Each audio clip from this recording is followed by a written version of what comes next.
Barbès s'est construit avec les différentes vagues migratoires que la France a connues.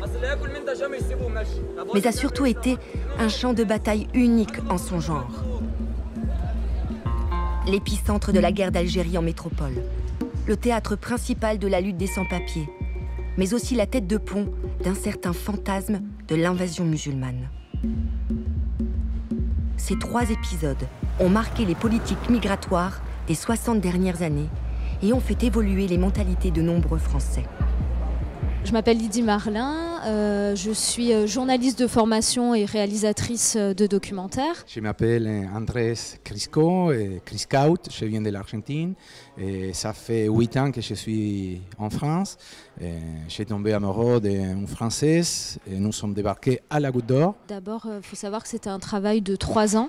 Donc on a pris du temps aussi pour gagner la confiance des interlocuteurs. La photo de mon père sur ce journal, en dessous, il y a marqué au dépôt, celui-ci vient de tuer ou de voler. On le punira, mais le problème nord-africain en France ne sera pas résolu pour autant.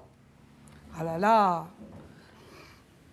Ça nous a surpris parce que mon père n'est pas un gangster. Et là, chaque semaine à Paris, la police effectue des rafles pour retirer les éléments nord-africains douteux, mais ne vaudrait-il pas mieux prendre le problème à la racine et stopper l'immigration? Le 28 rue de la Goutte d'Or était un lieu où il y a eu pas mal de gens qui se sont fait tabasser par la police, par les harkis. Dès qu'on voyait la police arriver, les autocars avec des gens qu'on faisait descendre et qu'on ne voyait pas forcément remonter. Donc on sait, le quartier, tous les gens du quartier savent ce qui se passait dans ce lieu, quoi. Quand on y descendait, on ne revenait pas forcément tout de suite, quoi. Très peu de journaux avaient relaté l'affaire de la torture au 28 rue de la Goutte d'Or. Et d'ailleurs, un des seuls journaux de l'époque, c'était l'Humanité. J'ai vécu étant officier de carrière avec un uniforme. On m'a mis à Paris en civil avec des faux policiers. On ne voulait pas avouer que c'était des militaires.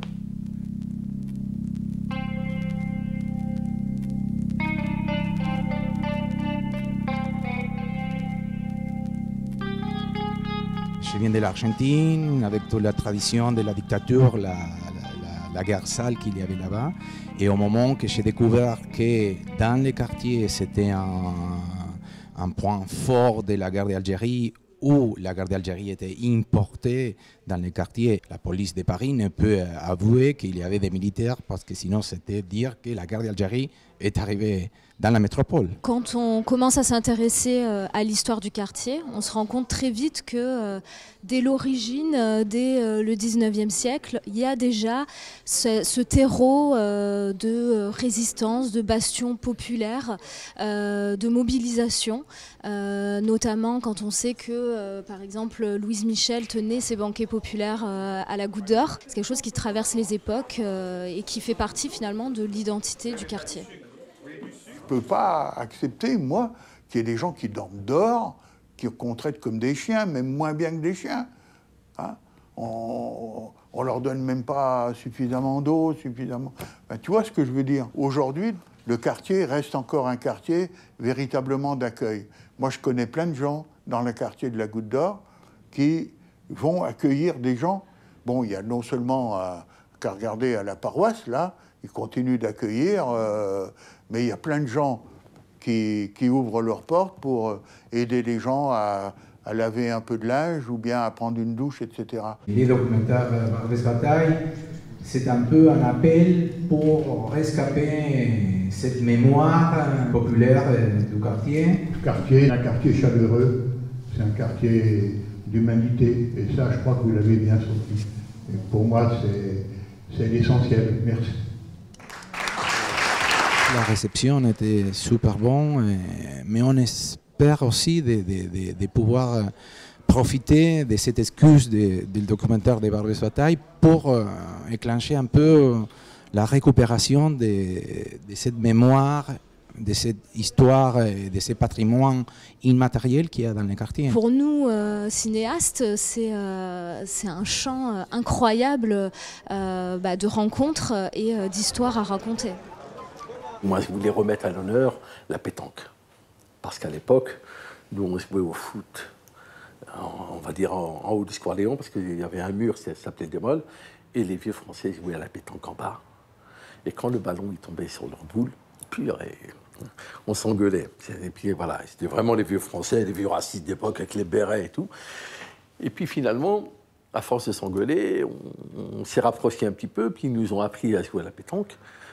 Et on a adhéré au club de pétanque et tu vois qu'on peut combattre le racisme quand on apprend à se connaître. On a adhéré, on a joué à la pétanque. Mon frère est devenu champion de France de pétanque grâce à ces vieux-là qui au début, on ne s'aimait pas réciproquement parce qu'on ne se donnait pas les moyens de se connaître réellement.